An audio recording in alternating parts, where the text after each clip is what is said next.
name is Sheikh Galib Rahman. I'm a founder and the CEO of IT Academy called Transfertech Inc.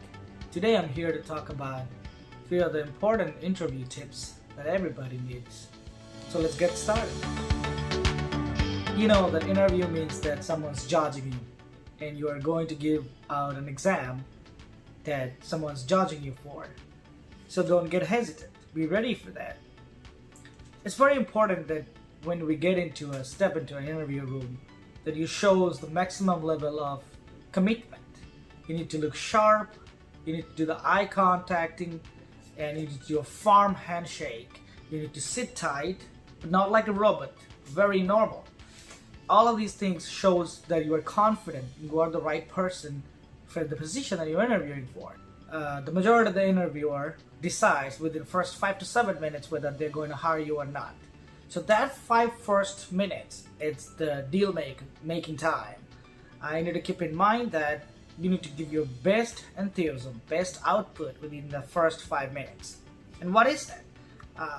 Majority of the interviewer will ask you an open question that tell me about yourself, or tell me about your experience, or tell me about the project you have done, or your corporate experience. Remember, this is an open-ended question. They haven't asked you anything specific. So this is your chance to lay out everything in a nice format that he don't even have to ask you a further question. He gets a clear overview of your experience in the first 5 minutes. And then, when you finish answering that question, leave it with a question. That, is there anything else I missed?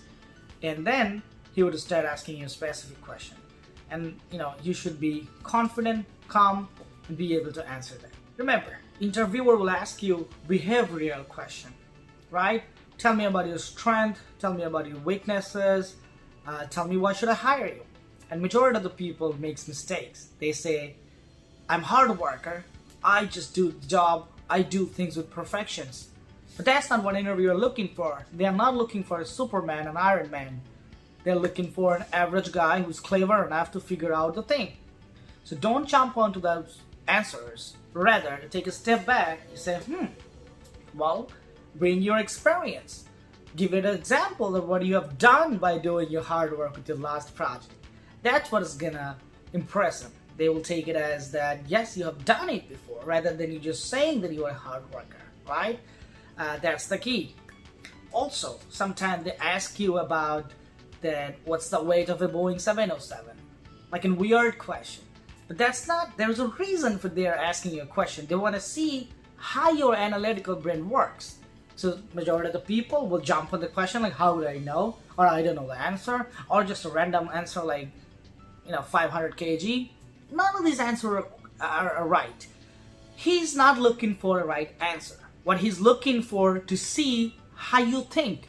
So don't jump on giving that answers right away. Rather, take a step back. You can come up with like, oh, that's a great question.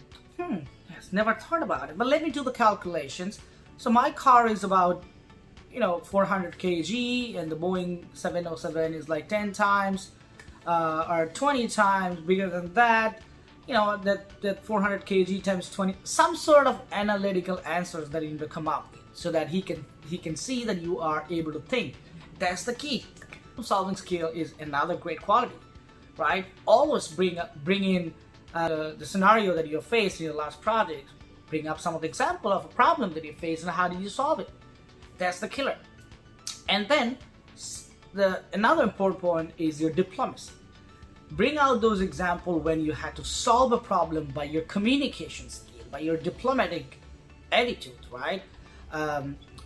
Sometimes they ask you, have you ever had an argument within your team member? Somebody would say, no, I'm not a guy who ever have an argument with any of them. That is so wrong.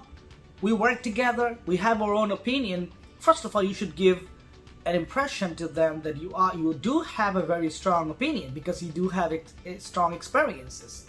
Therefore, you have strong opinions. When you provide your opinions, it's very normal to have disagreements.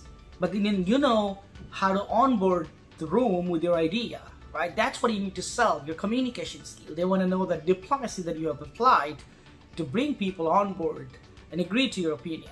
Those kind of things are more important That's it for today. I'm gonna come back with session 2, and I'm gonna continuously to give you the knowledge I have, the keys to get those jobs successfully.